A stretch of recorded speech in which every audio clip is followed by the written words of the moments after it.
In today's day in life, we're gonna look at some procedural things that help me here in the art room. We're gonna take a look at my space, what our kids are up to, and some tips and tricks for staying organized that help me lose less time in between transition of classes coming in and getting settled.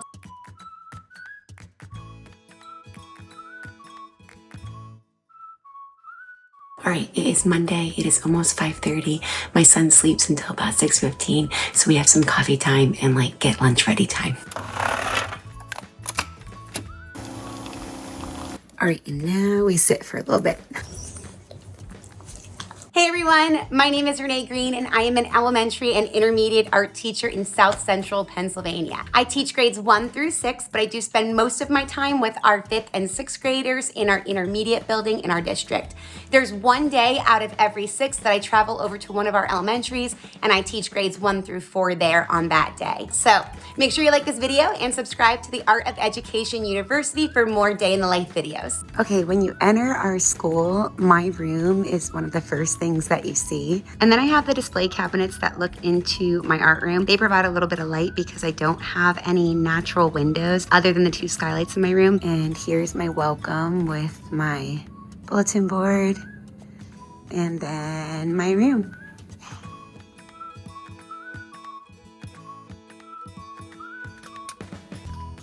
Coming back from the weekend, first thing we do is put our babies away. And here's my flower mirror and what we're rocking today. Okay, before my kids come in and everything changes, I figure I'll take you around my classroom and show you what our space looks like.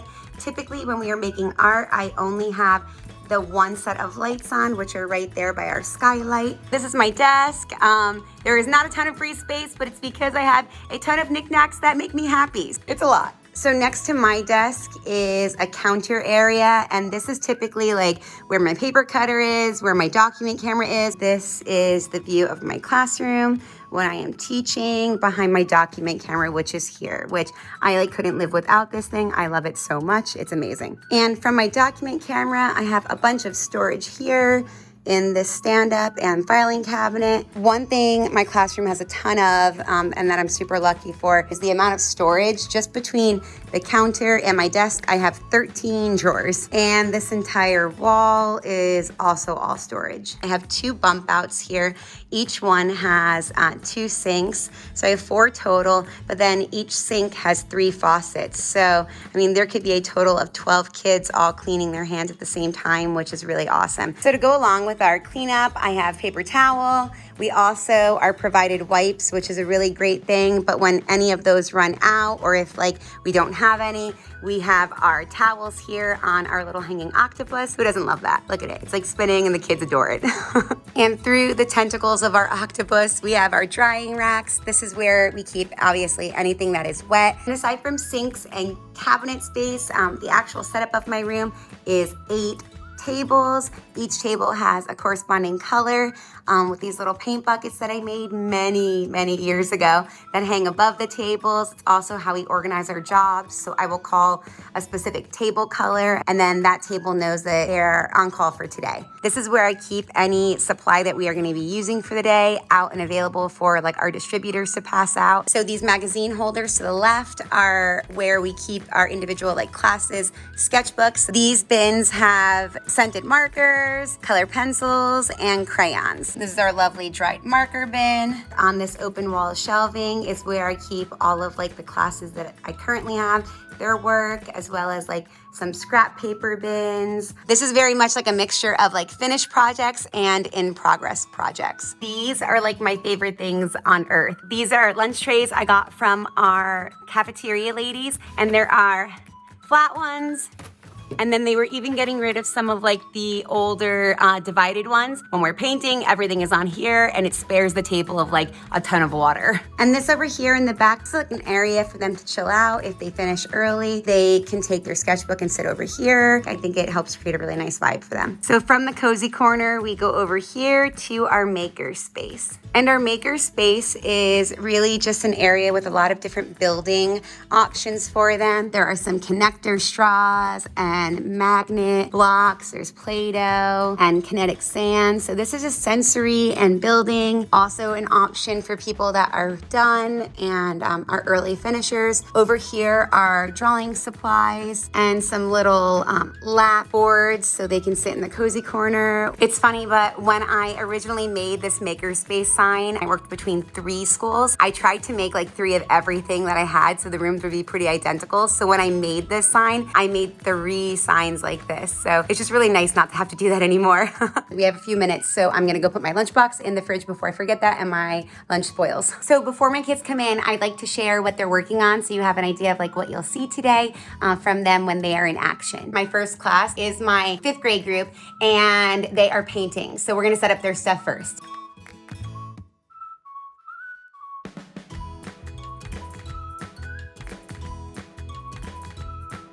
I am convinced that whipped topping containers are the absolute all-time water bucket. They're shallow, they're wide, everyone can reach them, and they don't topple over. I nabbed so many of these little guys, and they work really well, but they have topple possibilities, I think. Now, I am a super fan of refilling my watercolor palettes. For me, it is like entirely too complicated during the middle of like a 40-minute class to get things out of those boxes and get them into the containers. So I use a beading box. It's perfect for keeping the colors. I do need to get another one of these though, because the ease of this has just been like tremendous. And because I work with 5th and 6th graders and they are 10 and 12, they are capable of getting like almost everything themselves. This makes it really easy for them to like look, see what color they need, grab it and put it back in versus if I had to have them like fish through the little cardboard containers. So this is something I will always do.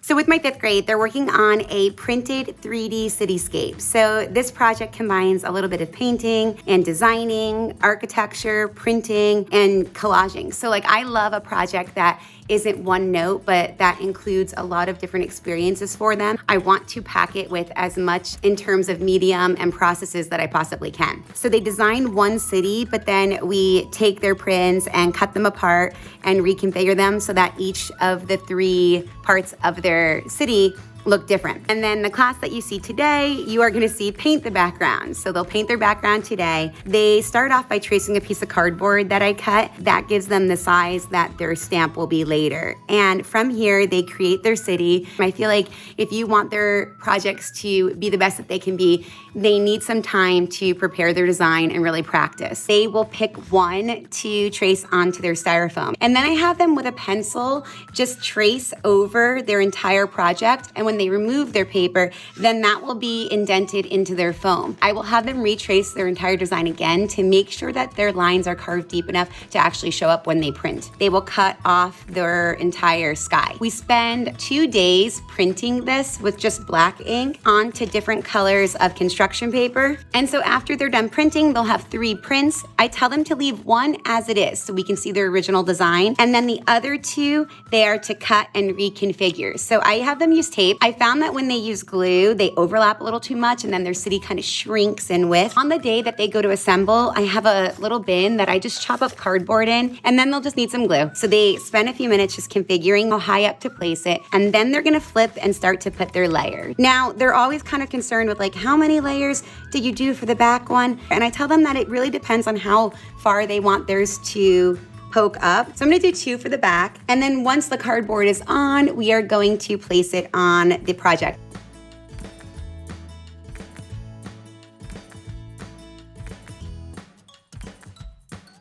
And so then when they're done, they'll have their 3 layers, it'll be elevated, and their city will be together. So this is where we're gonna hopefully be with all 3 classes in 3 days. We have our Wonder Wall, and I get a lot of questions on this, so I'll take a second to explain what this is and what I do with it. So basically, it is just bright neon paper with little clips that are little clothespins, and as the kids give me things during the year or during the quarter, I hang them up. This is a soft wall, which means that we can easily staple into it. So I needed something really big though, because it is a very large wall. So that is kind of where like the Wonder Wall was born from. And it's nice because they know that it's not just going in a pile somewhere, but they can see it and be proud of it. And it's just a really nice thing. The kids have really enjoyed it. As a teacher, I feel like you spend a good portion of your Sunday just preparing to make your life a little bit easier during the week. Usually that's what I try to do. So I typically will meal plan all of my lunches. That way they're in the fridge, and come the morning, I just grab them, put them in my lunchbox and go. I have a kindergartner now, so it has changed my morning routine quite a bit. And this I have found like really helps me. So we're gonna do that now. All right, so the first step, obviously, we're gonna pop on our oven. I roast chicken thighs. They're super easy. I literally just take the chicken and I put it in the oven. Can't be any easier than that. We're just gonna put this in our oven now and make our salads. So we have 40 minutes on the chicken, and then we're just gonna add it to the salads, and we're good to go for the entire week of lunches. In my 6th grade are working on a radial printed design from a stamp that they have also created. So these classes have finished their coloring, and they have also finished creating their stamps. So we are in the process of printing today. When it comes to putting the ink on the plates, I actually use the lids that come from my tempera paints. But these are perfect because they have lips and they're plastic, so they contain all the ink really well and keep the mess like in the area we want it to stay. One thing I do before they start printing is where their center is going to be, I have them mark that on the other side. Now this is me, this is my example. So I just have them put a little mark there of some sort. That way when they print, they know to keep that in the middle and turn. And I'm gonna speed this up and kind of show you what the kids will do today when they come in.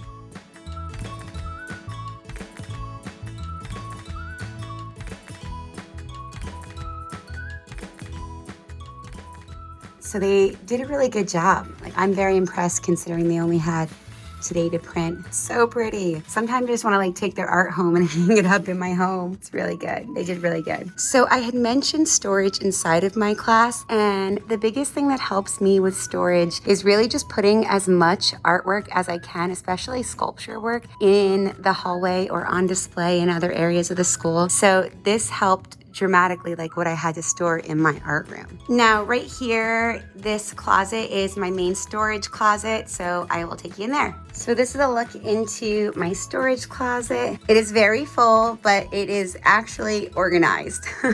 So now before I shut the lights off and check my email and destimulate in the dark, quiet room, I need to make a mushroom hat for our 5th grade vocabulary parade day. So we're gonna do that now and at least get the base done out of pool noodles.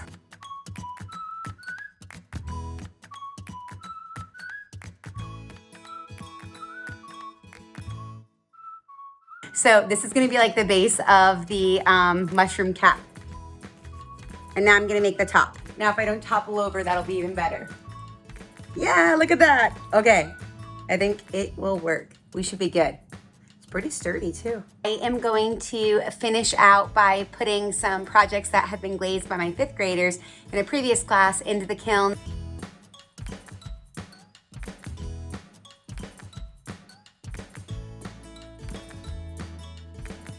I have to laugh because it's the end of the day and I just realized like I didn't drink half of my coffee because there is just like sometimes not even time to go to your desk and take a sip of something. All right, everyone, it is the end of the day here. I hope that today's day in the life was helpful to you, whether it were tips and tricks that were shared or inspiration from my kids and what they're working on. I hope that it makes you excited to be in your own art room. So if you haven't already done so, make sure that you like this video and are subscribed to the Art of Ed University for more day in the life videos. Bye.